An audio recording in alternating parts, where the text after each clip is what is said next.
विशाल eagle, जादुई पेड़, शेर और खरगोश। जंगल का राजा शेर बहुत ही दयालु था। वो हर किसी की मदद करता रहता था और उन्हें सहारा देता था।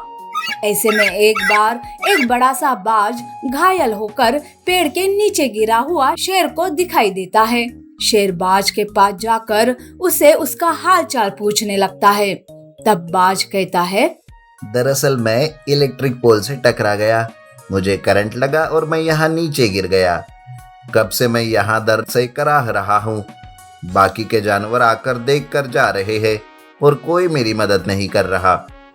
कोई बात नहीं, मैं इस जंगल का राजा हूँ, तुम्हारा दर्द मैं समझ सकता हूँ। आज से तुम्हें ठीक होने तक तुम्हारी सारी जिम्मेदारी अब मेरी। शेर बाज को अपनी पीठ पर बिठाकर अपनी गुफा ले जाता है। वैद्य को बुलाकर उसकी दवा दारू करता है। शेर बाज के लिए उसके कहने से पहले ही खाने का इंतजाम करता है। ऐसे में शेर एक सभा बुलाकर सारे जानवरों से कहता है, अरे तुम सब में इंसानियत नाम की कोई चीज है कि नहीं? बेचारे घायल बाज को मरने के लिए छोड़ दिया तुमने। मैं अगर सही समय पर बाज को नहीं मिलता तो वो मारा जाता। आज के बाद ऐसी गलतियां तुम सबसे नहीं होनी चाहिए, समझे? शेर महाराज से मिलने वाली खातिरदारी और बाकी के जानवरों को फटकारना, इस वजह से बाज बहुत ही खुश हो जाता है। बाज अब पूरा ठीक हो चुका था, पर फिर भी ठीक न होने का नाटक करता है। एक बार शेर बाज की तबीयत के बारे में पूछता है। तब बाज कहता है, महाराज मैं ठीक तो हो गया, पर अभी भी पंख में थोड़ा दर्द बाकी है। ये देखिए, मैं ठीक से उड़ भी नहीं पा रहा हूँ। बाज शेर महाराज को वो कैसे उड़ नहीं पा रहा है ये दिखाता है।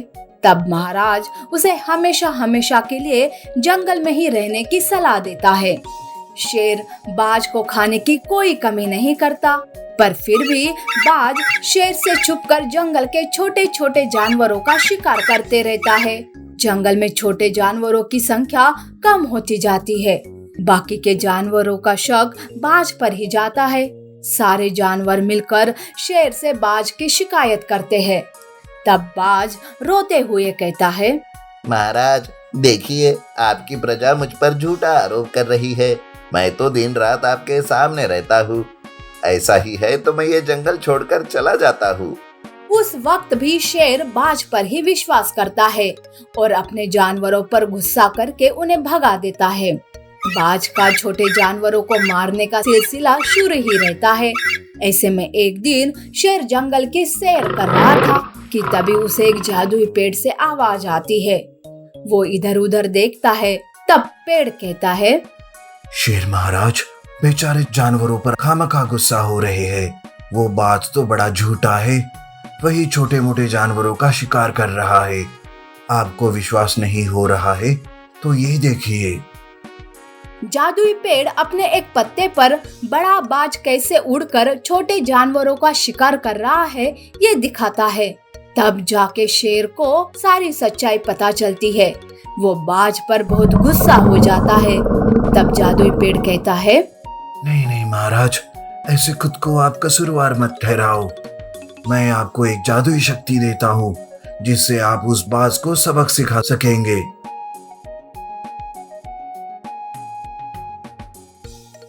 शेर जादुई शक्ति मिलने के बाद बड़े बाज की तरफ जाता है, पर उसका असली रूप देखने के लिए पहले शेर जादुई शक्ति से खरगोश बन जाता है और बड़े बाज की तरफ जाता है।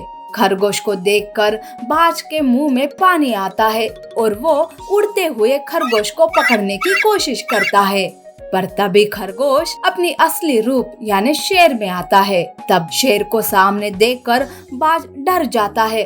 बाप रे महाराज, आप वो क्या है कि मेरे पंख अभी अभी ठीक हुए हैं, इसीलिए। चुप कर झूठे, तुम्हारी वजह से मैंने सारे जानवरों को गलत समझा, पर आज मैं तुम्हें इसकी सजा देकर रहूंगा। बाज शेर के सामने गिड़गिड़ाने लगता है, पर शेर सुनता ही नहीं। तब शेर से बचने के लिए बाज उड़कर वहां से भागने की कोशिश करता है। तभी शेर उसे जादू से खरगोश में बदल देता है और कहता है, अब बने रहो जिंदगी भर के लिए खरगोश। अब तुम्हें समझ में आएगा कि तुम्हारा जब कोई शिकार करेगा तो तुम्हें कैसा लगेगा। यही तुम्हारी झूठ की सजा है। खरगोश के रूप में बाज बड़े जानवरों से छुपता हुआ जाता है, पर एक दूसरे ही बाज की नजर उस पर पड़ ही जाती है। वो खरगोश का शिकार कर लेता है। इस तरह से एक बाज का शिकार दूसरा बाज करके उसका काम खत्म कर देता है। इसीलिए कहते हैं कि हमें कभी भी किसी पर आंख बंद करके विश्वास नहीं करना चाहिए।